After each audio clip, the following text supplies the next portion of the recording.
Hello అండి, good morning. అందరూ ఎలా ఉన్నారు? నేనైతే చాలా బాగున్నాను. మీరందరూ కూడా బాగుండాలని మనస్ఫూర్తిగా అయితే కోరుకుంటున్నాను. Welcome back to my channel Nikki daily vlogs. ఈరోజు వ్లాగ్ వచ్చేసి వంకాయ పచ్చడి అండి. వంకాయని పొయ్యి మీద కాల్చి పచ్చడి అనేది చేస్తారు. చాలామందికి అయితే ఈ వంకాయ పచ్చడి అనేది అస్సలకే తెలియదు. టేస్ట్ అయితే సూపర్గా ఉంటుంది. తినే కొద్దీ తినాలి అనిపిస్తూ ఉంటుంది. ఎప్పుడైనా మీరు ట్రై చేశారా? ట్రై చేస్తే ఖచ్చితంగా ఎలా చేశారు అనేది మాత్రం కామెంట్ చేయండి. అదేవిధంగా ఎలా చేశారు, ఏ ప్రాసెస్లో ఇది ఉంది అని ఖచ్చితంగా మీకు ఈ వ్లాగ్లో అయితే తెలుస్తుందండి. ఫస్ట్గా మనం ఎండుమిరపకాయలు తగినంత తీసుకొని చిన్న చిన్న ముక్కలుగా చేసుకోవాలి. ఇలా చిన్న చిన్న ముక్కలు వేసిన తర్వాత మనం ఆ చిన్న చిన్న గింజలను తీసివేసి మొదటిగా మిరపకాయలు అనేటివి బాండల్లో వేసుకోవాలి. ఇలా వేసుకొని బాగా ఎర్రగా దోరగా కాగేలా చూడాలి, అంటే వేగేలా చూడండి. ఆ తర్వాత కాసంత ధనియాలు అందులో వేసి బాగా మిక్సీ చేయండి. ఈ పచ్చడి ప్రాసెస్ చాలా సింపుల్ అండి. టేస్ట్ అయితే సూపర్గా ఉంటుంది. ఎక్కువ విలేజ్లో ఇవే చేస్తూ ఉంటారు. అదేవిధంగా దీనితో పాటు పత్తెం కూర అంటే మునక్కాయ పులుసు, మునక్కాయ కర్రీ అనేది ఎలా వండాలి అని చాలామందికి తెలియదు. ఈ వ్లాగ్లో అయితే మీకు ఖచ్చితంగా ఉంటాయండి. మధ్యాహ్నం లంచ్కి అయితే మేము ఇలా ప్రిపేర్ చేసుకుంటున్నాము. మధ్యాహ్నానికి రైస్ అయితే ప్రిపేర్ చేసేసామండి. రైస్ అయితే వండేసాము. నెక్స్ట్ వచ్చి వంకాయ పచ్చడి, అదేవిధంగా చిక్కుడుకాయ ఫ్రై, మునక్కాయ పులుసు అయితే మధ్యాహ్నానికి రెడీ చేస్తున్నాము. అదేవిధంగా ఇక్కడ బాండల్లో బాగా వేయించేసిన తర్వాత ఒక కూరగిన్నెలోకి అయితే సిద్ధం చేసి పెట్టుకోవాలండి. ఇలా సిద్ధం చేసిన తర్వాత మనం మళ్ళీ నూనె అనేది యాడ్ చేసుకొని టమోటాలను తగినంత తీసుకొని చిన్న చిన్న ముక్కలుగా వేసి వేయించుకోవాలి. ఆ టమోటాలలోనే చింతపండు యాడ్ చేసుకోవచ్చు, లేదు అనుకుంటే దంచేటప్పుడు యాడ్ చేసుకోవచ్చు. పల్లెటూరులో దంచి రోకల బండలో దంచి మరి ఈ వంకాయ పచ్చడి చేస్తారండి. చాలా టేస్టీగా అయితే ఉంటుంది. ఈ ప్రాసెస్ ఎలా చేయాలి ఏంటి అనేది అయితే మీరే చూసేయండి. మాటలో ఎందుకు, ఒకసారి మీరే చూస్తే తెలుసుకోవచ్చు కదా.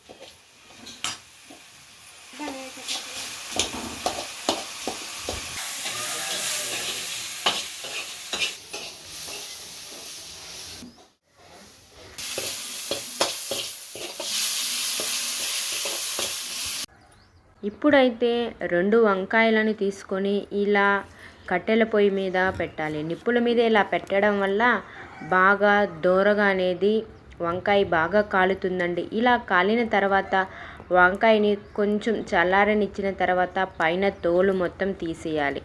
ఇక్కడ చూపిస్తున్న విధంగా మీరు కానీ పక్కా కానీ ట్రై చేశారు అంటే వంకాయ పచ్చడి చాలా టేస్టీగా అయితే వస్తుందండి. ఖచ్చితంగా మీరు ప్లేట్ అన్నం లాగించేస్తారని చెప్పవచ్చు. నాన్ వెజ్కి తీసిపోకుండా ఈ వంకాయ పచ్చడి అయితే ఉంటుంది. ఖచ్చితంగా అయితే మీరు ట్రై చేసి చూడండి. ఇలా కాల్చి ట్రై చేయడం వల్ల చాలా టేస్ట్ అయితే వస్తుంది.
ఇప్పుడు గ్రైండర్లోనే అయ్యాయి.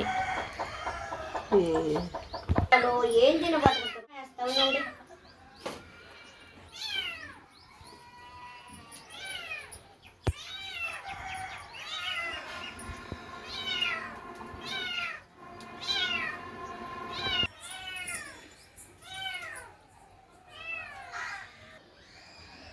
ఇలా వంకాయకి మనం మొత్తం పైన తోలు తీసిన తర్వాత మేము ఈ విధంగా అయితే సెట్ చేసుకున్నాము. కింద రోకల బండి ఉంది, ఆ పైన గ్రైండర్ పోయింది. దానిని ఇలా అయితే సెట్ చేశారు మా మామయ్య. ఇలా సెట్ చేసిన తర్వాత వంకాయని చూశారు కదా, ఇలా తోలు మొత్తం వంకాయకి తీసుకొని సైడ్ అనేది పెట్టుకోవాలి ఒక ప్లేట్లో. అదేవిధంగా ఎండుమిర్చి అన్నీ ఒక ప్లేట్లో అనేది పెట్టుకొని ఫస్ట్ చింతపండు వేసుకొని బాగా అయితే దంచుకోవాలి. మిక్సీకి వేస్తే అంత టేస్ట్ అనేది ఉండదండి, చాలా మెత్తగా అయిపోతుంది వంకాయ మొత్తం కూడా. టేస్ట్ అనేది ఖచ్చితంగా తగ్గుతుంది. ఇలా మనం పచ్చిగా దంచనట్టుగా మనం ఇలా చేసుకుంటే చాలా టేస్ట్ అయితే వస్తుంది. చూస్తున్నారు కదా, చింతపండు అయిపోయిన తర్వాత ఎండుమిరపకాయలు వేసి బాగా మెత్తగా అయితే చేసుకోవాలి. ఇలా వేసిన తర్వాత టమోటాలను కూడా యాడ్ చేసుకోవాలి.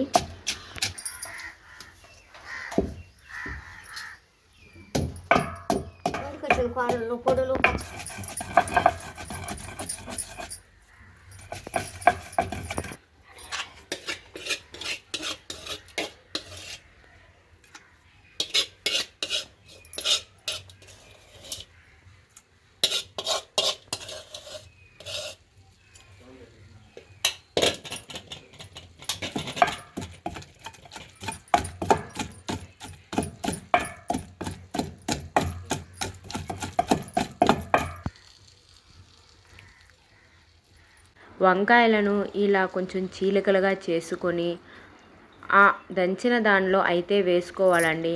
ఇంకా 2 మినిట్స్ దంచితే మనకు పచ్చడి అనేది రెడీ అయిపోతుంది. వంకాయ పచ్చడి చాలా టేస్ట్గా అయితే ఉంటుంది. పల్లెటూరులో స్టైల్లో కానీ మీరు చేస్తే పక్కా మీ ఇంట్లో వారు ఫిదా అవ్వాల్సిందే ఈ పచ్చడికి. దీంట్లోకి మీరు ఏ ఫ్రై అయినా చేసుకోవచ్చండి, ఏ ఫ్రై చేసుకున్నా కూడా చాలా బాగుంటుంది. మేమైతే చిక్కుడుకాయ ఫ్రై అయితే చేసుకున్నాము, అదేవిధంగా మునక్కాయ పులుసు కూడా పెట్టుకున్నాము. అది కూడా దీనితో పాటు ఈ వ్లాగ్లోనే ఉంటుందండి. మునక్కాయ పులుసు చాలా సింపుల్గా ఎలా పెట్టుకోవచ్చు అనేది కూడా ఈ వీడియోలో ఉంటుంది.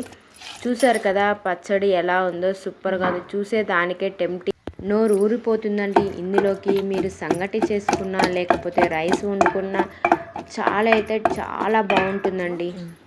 ఈ పచ్చడి అయితే ఇక్కడితో కంప్లీట్ అయిపోతుంది. మా అత్తమ్మ అంతా తీసి బౌల్లోకి అయితే యాడ్ చేసేసారు. ఈ పచ్చడి ఇక్కడితో కంప్లీట్ అయిపోయిన తర్వాత మునక్కాయ పులుసు ఎలా పెట్టాలి, వంట రాని వాళ్ళు కూడా చాలా సింపుల్గా అయితే ఈ మునక్కాయ కర్రీ అనేది చేసేయచ్చు. నాకు పత్యానికి కూడా చాలా ఇంపార్టెంట్ అండి మునక్కాయ పులుసు అనేది. ప్రెగ్నెన్సీలో కానీ తినవచ్చు, అదేవిధంగా మనం సిసెక్షన్ అయిన వాళ్ళు కూడా మునక్కాయ పులుసు అనేది తినవచ్చు, ఎటువంటి ప్రాబ్లం అయితే ఉండదు. ఈ వీడియో మీకు నచ్చితే చిన్న లైక్ చేసి షేర్ చేసి సబ్స్క్రైబ్ చేసుకోండి.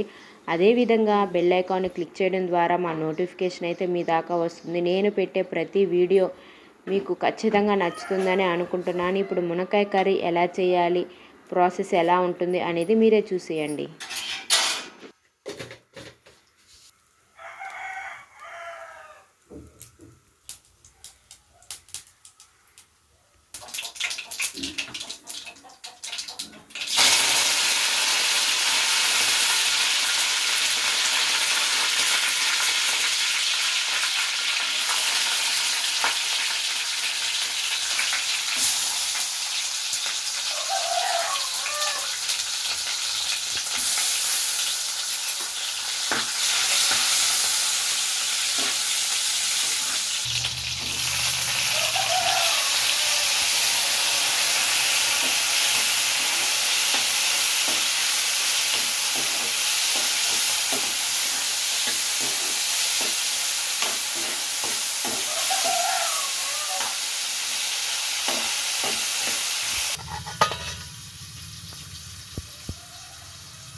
చింతపండురా మామిడికాయ వేసిందా మామిడికాయ చింతపండు కాయ మునగ పోసిస్తే బాగా కాయ కూడా ఉడికిపోతుంది